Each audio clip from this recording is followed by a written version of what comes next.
In fact, when I went to Temple University, one of my greatest revelations was I got in the ancient fathers, in Clement of Alexandria, who wrote in the 4th century, and I found that he had a book on how you should dress, how you should breathe, how you should walk, how you should get up in the morning as a Christian, how you should go to bed as a Christian, how you should eat as a Christian. And I thought, well, that sounds like my home church. But I was on track.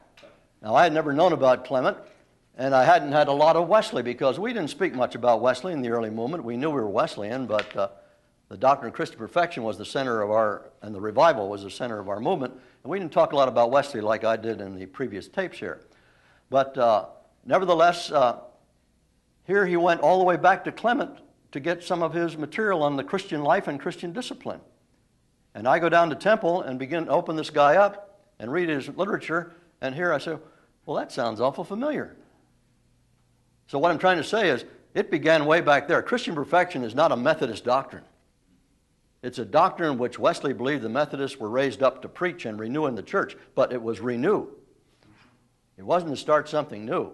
When I talk about it being strange to people, I mean in that contemporary setting, the church of that day was not aware of the doctrine, and it was new. But the simple fact is, Christian perfection, we believe very hardly, is the heart and soul of the Bible. It's the secret of it all. It's what Hannah Whitall Smith, when we mentioned later on, what Hannah Whitall Smith called the Christian secret. And that is wholly yielded, consecrated to God, and believing that God sends His Spirit into our hearts and cleanses and empowers us for service.